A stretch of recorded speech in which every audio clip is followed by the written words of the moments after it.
Ever been to like a concert, or a big festival, and you suddenly realize, man, I am starving.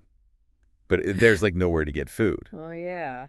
That's the scene we're diving into today, but like times 5,000, we're talking Jesus feeding the 5,000. We're Wow. in the Gospel of John chapter 6, and it's Passover. Oh, wow. Jerusalem is totally packed. Yeah, it's not just any time of year. It's Passover, a time of huge crowds. Anticipation is already high. Right. This is setting the stage for something really big to happen. People are coming from everywhere, emotions are running high, and they're expecting something big. Yeah. Maybe even a miracle. Okay, so picture this. Jesus is with his disciples. They're on a mountainside, probably taking a break from all the crowds, Yeah. when suddenly thousands of people show up. 5,000 men, to be exact. Bro. And that's not even counting the women and children. Oh, my goodness. Talk about a pop-up event gone wild. Yeah. So Jesus sees this massive crowd and turns to Philip and asks, where shall we buy bread for these people to eat? It almost seems like a test to me. Yeah, I think so too. If we look at this through the lens of, what we know about Jesus, Yeah. his miracles and his understanding of God's power, it feels less like a genuine question and more like a challenge. Right. Like he's testing Philip's faith. Yeah. Like, okay, Philip, how are you going to solve this? I love that it forces us to think, as listeners, Yeah. how would we react in that situation? Right. And Philip, poor Philip is totally overwhelmed. He does the math. It would take more than half a year's wages to feed everyone. Wow. Back then, that wasn't just like an expensive grocery bill. That was basically bankrupting. Yeah, it speaks volumes about the economic realities of the time. For sure. Imagine the pressure Philip must have felt. He's not only facing this massive logistical nightmare, but there's also this expectation that he should have a solution as a disciple of Jesus. Exactly. Oh, man. But then a glimmer of hope. Andrew speaks up and says, hey, there's this kid with 5 loaves and 2 fish. It makes me wonder, was Andrew hopeful or just trying to pass the problem off his plate? Maybe a little of both. It's a tiny offering, almost comically inadequate for what they need, Yeah. but he still presents it to Jesus. Maybe he sensed even subconsciously that Jesus could work with anything, even the smallest starting point. It's like he's saying, okay, we got this. Yeah. I don't know what you can do with it, but here you go. Exactly. And what Jesus does with it is nothing short of amazing. He has everyone sit down. Which in itself must have been a huge task. Oh, yeah, for sure. And then blesses breaks and begins distributing the food. And somehow he multiplies it and everyone eats until they're full. It's a scene that sparks the imagination. It makes you wonder about the possibilities, when faith meets need. I love that. It's easy to get caught up in the spectacle of the miracle itself, but what resonates with me is the symbolism behind Jesus's actions. He takes, he blesses, he breaks, he gives. Right. It's this beautiful image of abundance and God's provision defying human limitations. That's so good. It challenges me to think about how I approach my own resources and whether I'm operating from a scarcity mindset or a place of faith and generosity. It definitely makes me think about the times I've felt overwhelmed or limited. Yeah. Like there just wasn't enough to go around. Yeah. Maybe there's more bread available than we realize. If we look at things through that lens of faith. Absolutely. And speaking of abundance, it's not just that everyone gets a bite, they feast. You're right. And then just to drive the point home, Jesus tells the disciples to gather the leftovers. And they fill 12 baskets with the leftover pieces. Wow. It's almost like a visual representation of God's overflowing abundance. It's not just enough to get by. It's enough to have leftovers and share with others. That's incredible. This story makes me think about a question we often explore on the Deep Dive Bible podcast. How can we recognize and share the abundance in our own lives? I've been meaning to check out the Deep Dive Bible podcast. Oh? I love how you guys dive even deeper into the biblical text. Yeah. For our listeners who are fascinated by this story, as I am, definitely check it out. You can find it wherever you get your podcast. We go behind the scenes of the stories, the context, the meaning of the words. It's like a bonus level for your brain. I like that a lot. Yep. So, hey, while you're at it, if you're new to the Deep Dive, welcome. Don't forget to check out our playlist for past episodes. We've got a whole archive of topics waiting for you. Yeah. But for now, back to the story at hand. The crowd, having just witnessed this miraculous feast, is understandably awestruck. They recognize Jesus as a prophet, someone sent by God with a special message and power, and some are even ready to crown him king, right then and there. Wow. It's a fascinating glimpse into the political climate of the time. People were longing for a leader, a messiah, to overthrow Roman rule and bring about a new era of peace and prosperity. It's almost like they miss the point of the miracle altogether. Yeah. They fixated on the physical provision and not the spiritual one. Right. Their reaction makes me wonder, are we sometimes guilty of the same thing? Do we focus so much on our immediate needs that we miss the deeper message, the deeper hunger that Jesus is trying to address? That's a great question. Yeah, it's something to think about for sure. Yeah. Yeah, it is. We can be so focused on the what that we miss the why. Right. And in this story, Jesus quickly pivots, from providing physical food to talking about something so much deeper spiritual nourishment. Yeah, and this is where things get really interesting. Instead of like riding this wave of popularity, Yeah. maybe even seizing political power, Jesus withdraws from the crowd. Hmm. It's like he knew their hearts weren't really in the right place. Right. He wasn't there to just be an earthly king, Hmm. but to offer something way more lasting. He starts to talk about himself as the bread of life, the Yeah. true sustenance that goes beyond just our physical needs. Right. And this concept is central to the Gospel of John, this idea that true life comes from this deep spiritual connection with God. It makes you think about what truly satisfies us. Yeah. It fills that void we all feel. Yeah. Is it success, material possessions, relationships?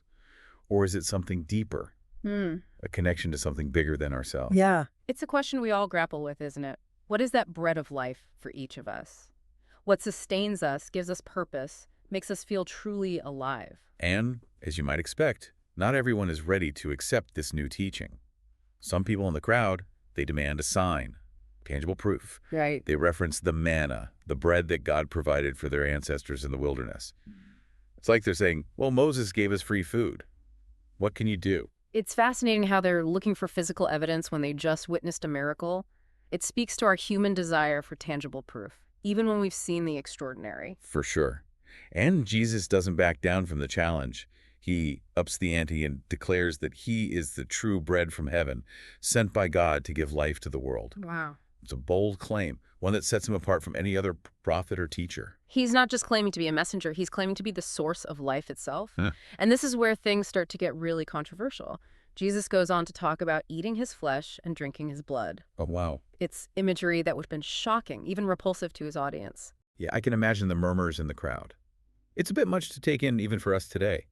But I think we have to remember the historical and cultural context. Exactly. Back then, the idea of sharing a meal, particularly eating bread and drinking wine together, had profound symbolic meaning. Right. It represented unity, a shared life, a deep bond between people.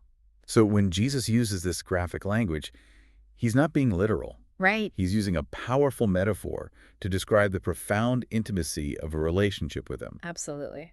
It's about complete surrender, total dependence, like a merging of our lives with his. It's a challenging concept, Mm-hmm. and understandably, many people struggle with it. Even some of Jesus' disciples find it hard to accept. Yeah. They start to grumble, question, even walk away. It must have been so difficult for them to reconcile this new teaching with their existing beliefs. Right. It reminds me that following Jesus isn't always easy.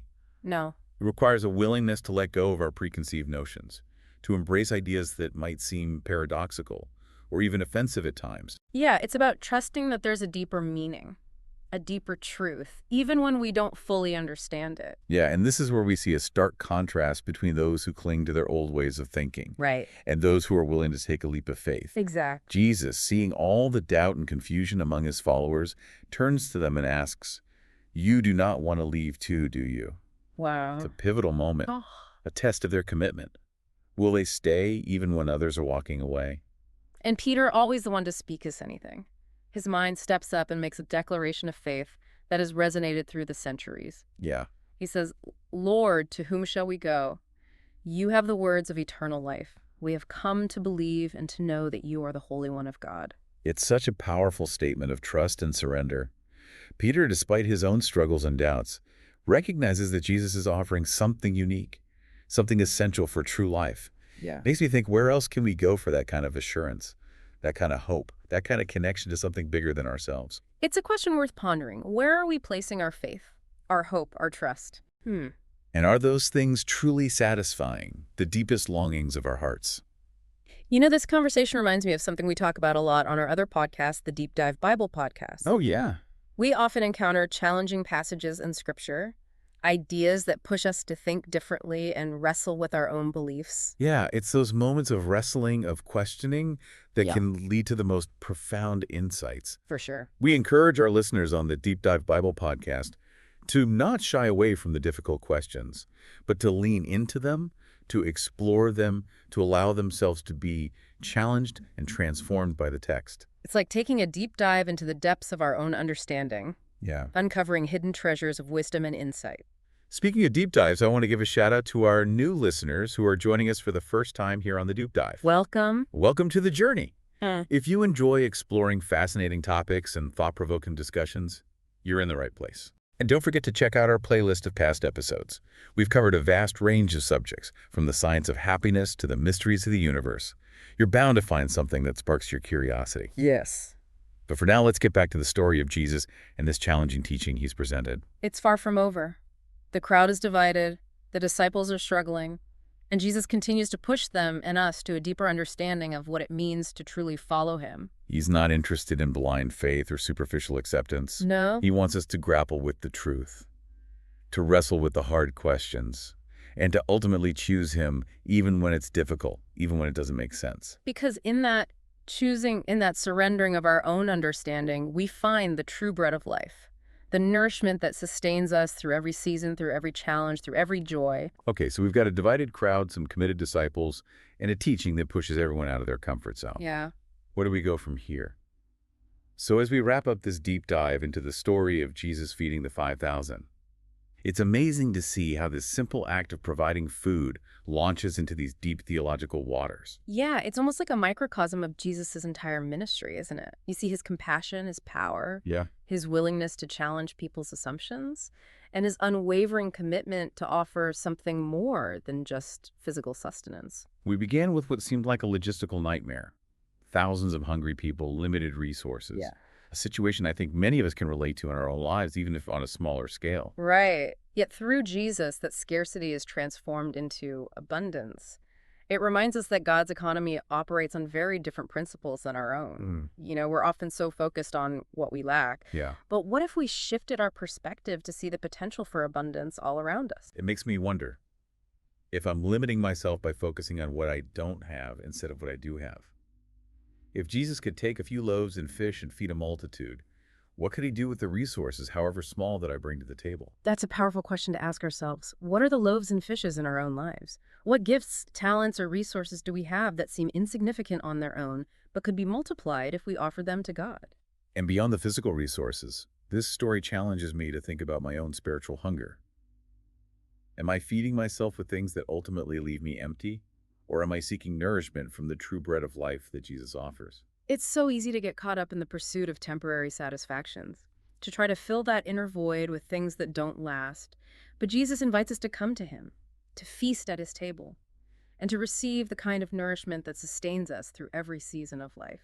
If Jesus could take physical bread and turn it into something that satisfied both physical and spiritual hunger, it makes you wonder about the power of that deeper connection, the kind that goes beyond what we can see and touch. Absolutely. It's a reminder that true fulfillment isn't found in external things, but in a relationship with the one who created us and knows the deepest longings of our hearts. So as we conclude this deep dive, I'm left with a renewed sense of awe and wonder. We started with a simple story about a miraculous picnic, but we've ended up exploring these profound truths about faith provision and the search for true meaning in life. I think that's the beauty of these stories. They have the power to speak to us on so many levels, to challenge us, to comfort us, and to inspire us to live more fully into the abundant life that Jesus offers. I want to encourage our listeners to continue this exploration on their own. What resonated with you most from this story? What questions does it raise for you? Where do you sense a hunger in your own life? And what steps can you take to seek true nourishment? Exploring the historical context, the literary nuances, and the timeless truths that continue to speak to us today. It's a fantastic resource for anyone who wants to understand the Bible on a deeper level. There's something for everyone. So keep exploring, keep asking those tough questions, and keep diving deep. You never know what treasures you might uncover along the way. Until next time.